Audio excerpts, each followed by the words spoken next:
함께 기도하신 덕분에 어제 우리 수련회를 은혜 가운데 잘 마치고 돌아왔습니다.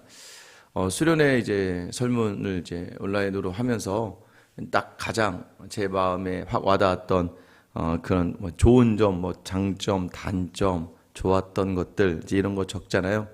다음 수련회를 위해서 혹시 좋았던 것을 더 잘하고 부족했던 것은 더 나중에 채우기 위해서 이렇게 저희 설문을 하게 되는데 가장 큰 감동, 한 어떤 분이 무기명으로 하기 때문에 누군지 모릅니다. 왜냐면 이제 단점을 써야 되는데 자기 이름을 쓰면 불편할 수 있으니까 한 분이 딱 이런 글을 쓰시는 거예요. 이번 수련을 다녀와서 저는 이 교회가 이제 저희 교회가 되었습니다 라고 이렇게 표현해 주셨는데 참 좋았습니다. 우리가 된다는 것, 하나가 된다는 것, 여러분 이것이 의미하는 바는 무엇일까요? 함께 모든 것들을 헤쳐 나가는 것이죠. 나보다는 우리가 되었을 때에 삶의 자리도 그렇고 모든 일에서도 그렇고 더 담대함이 생길 수 있는 것이죠. 가끔 가다가 아이들이요, 친구들에게 얽매여서 또 사람에게 집착해서 힘들어하고 되게 어려움 당하는 친구들이 있어요. 여러분, 그런데 그때 부모로 보다 보면 어떤 마음이 듭니까?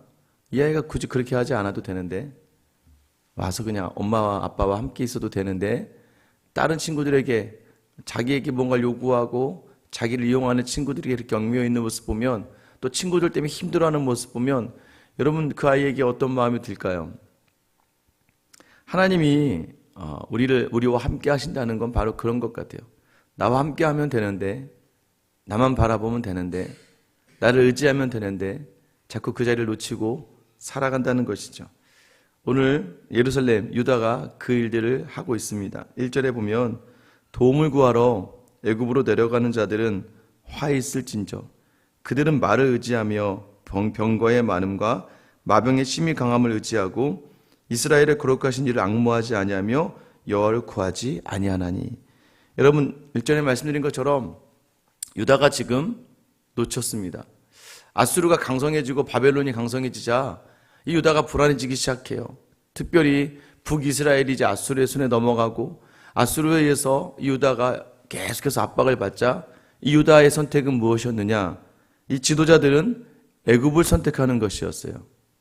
여러분 지금 애굽으로 내려간다. 애굽을 의지하기 위해 내려가는 거예요. 무엇을 의지했습니까? 그들의 말과 병거와 마병의 심히 많음을 봤다는 거예요. 여러분 당연하죠. 이 당시에 이 병거는요, 지금의 탱크와도 같습니다. 육지전에서 전쟁하기 위해서는 탱크를 이겨낼 수가 없어요. 그런데 애굽이 가지고 있는 그 말로 병거를 보고서 그들이 그것을 의지하기로 했습니다. 그런데 그것을 의지할 때 같이 일어나는 일이 무엇인 줄 아세요? 이스라엘의 거룩하신 이를 앙모하지 않는다라는 거예요. 이 앙모하다라는 의미는요, 주목하다라는 의미를 가지고 있어요. 그러니까 애굽의 그 병거와 말을 보면서 하나님을 주목하지 못한다는 거예요. 또 하나는 뭐냐? 하나님을 시인하다라는 표현이 있습니다. 그러니까 하나님을 주목하고 하나님을 시인하지 못하고 더 큰 세상의 것들을 바라보면서 하나님을 놓치는 자리라는 거예요.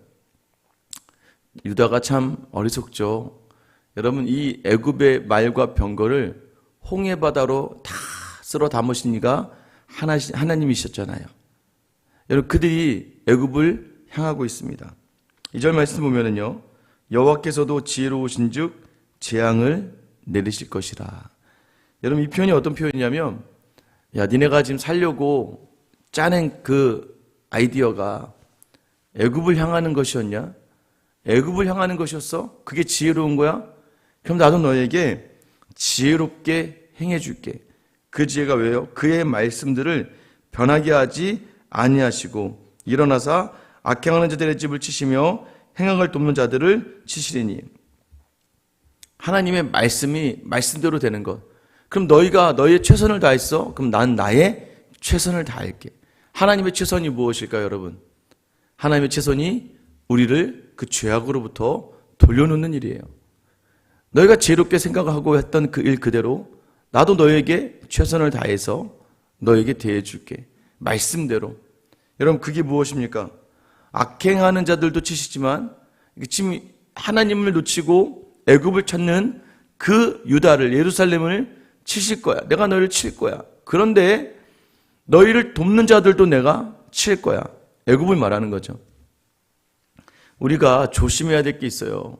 우리가 하나님을 놓치고 붙드는 그 사람, 하나님 그 사람을 치실 수도 있다는 거예요. 왜요? 하나님을 놓치게 하는 그 돕는 자. 여러분, 이 사람이 뭘 잘못했습니까? 잘못한 거 없으니까 여러분, 우리가 조심해야 돼요. 우리는 축복의 통로입니다. 너를 축복하는 자에게 내가 축복하고 너를 저주하는 자에게 내가 저주할 거라고 얘기했어요. 창세기 20장에 보면 아브라함이요, 그 블레셋 왕, 그 블레셋 왕에게 아내를 빼앗긴 일이 생깁니다. 왠데 빼앗길만 하죠. 왜요? 자기 아내라고 속였거든요. 누이를 아내라고 속였습니다. 아내를 누이라고 속였죠. 당연히 왕 입장에서는 자기 동생이라고 하니까 데리고 가서 같이 첫날밤을 치러하니까 그때 하나님이 나타나셔서 그 집의 대를 끊어버리는 저주를 퍼부으시죠. 여러분, 누가 잘못했어요? 아브라함이 잘못했죠. 마찬가지 아닙니까? 애굽에 가서도, 창세기 12장에서도 마찬가지였어요.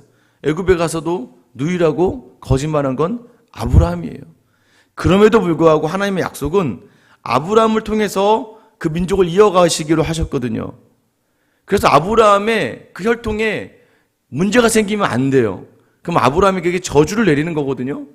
그래서 결국 하나님께서는 우리가 볼 때는 저 사람 잘못한 거 없는 것 같은데 하나님이 치시는 거예요. 왜요? 우리가 악을 행하는데 돕는 자들로 선 그 대상과 사람도 하나님이 가만두시지는 않는다는 거예요. 여러분, 그래서 우리는 우리의 삶의 자리를 자꾸 하나님을 놓친 자리에서 세상을 바라보면 안 되는 것이죠. 3절 말씀 보시면 애굽은 사람이요 신이 아니며 그들의 말들은 육체요 영이 아니라 여호와께서 그의 손을 펴시면 돕는 자도 넘어지며 도움을 받는 자도 엎드러져서 다 함께 멸망하리라. 여러분, 애굽이 사람이라는 거예요. 신이 아니라는 거예요.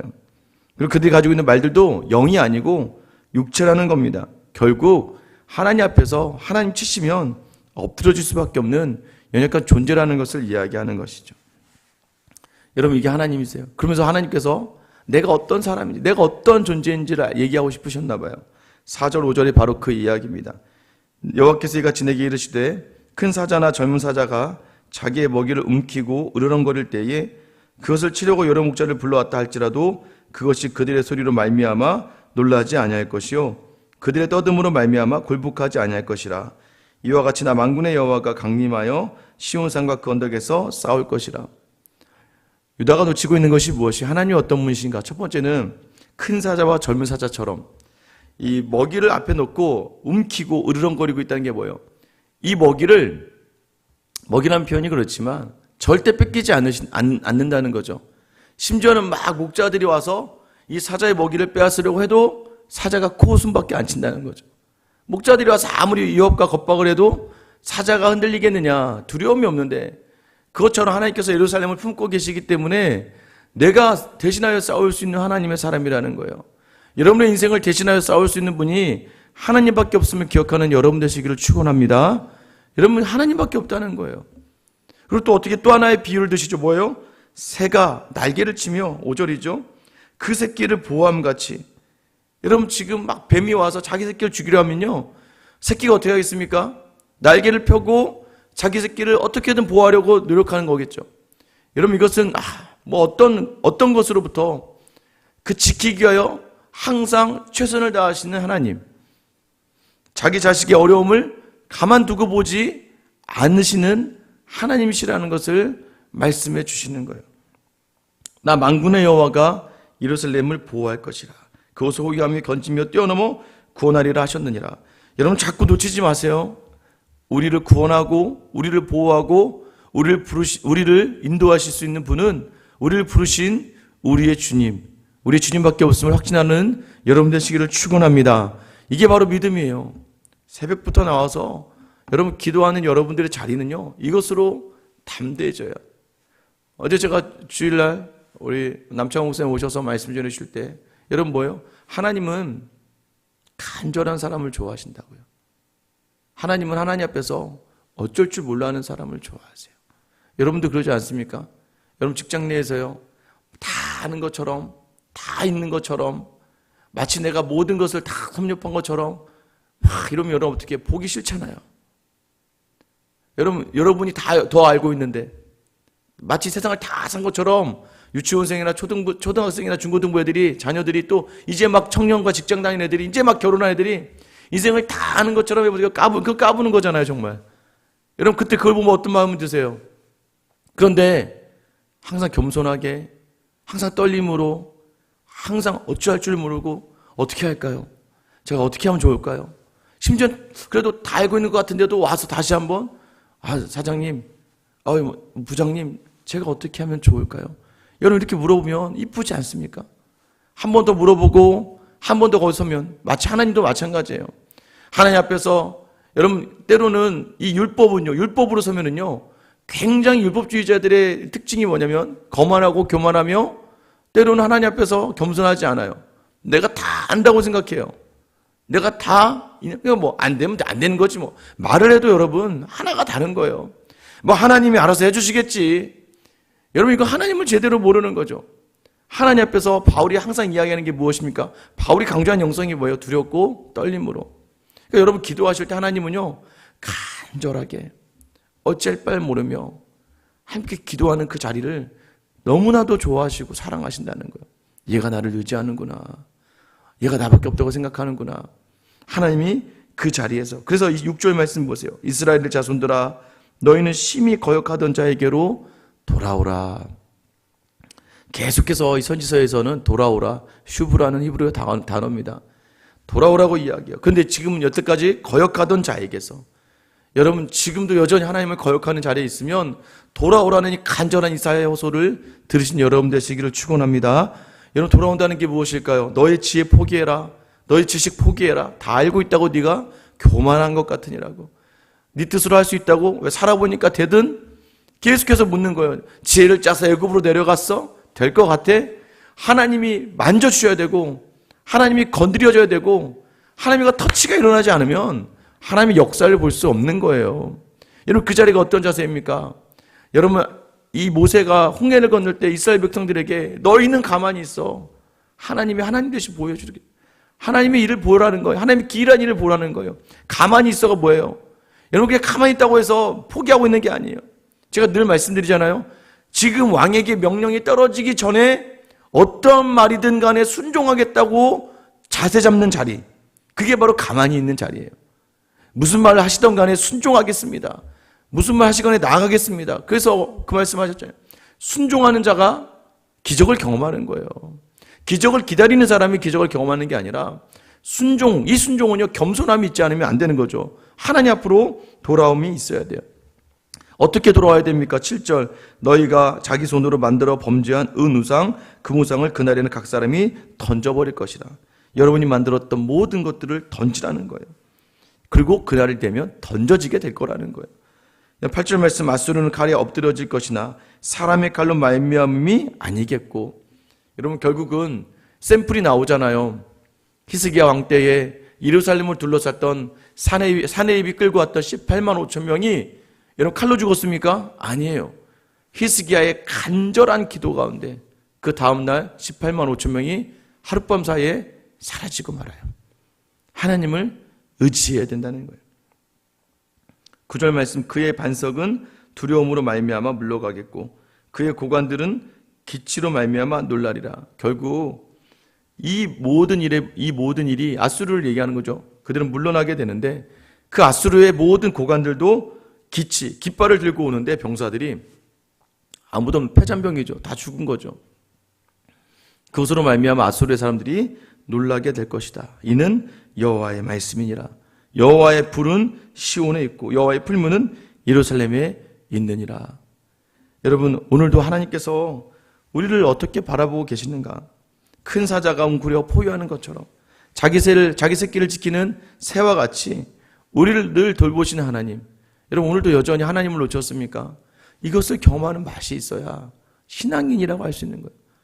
종교가 되는 게 아니라 신앙은 뭐예요? 하나님이 하나님 되심을 경험하고 더 하나님을 온전히 바라보는 자리들.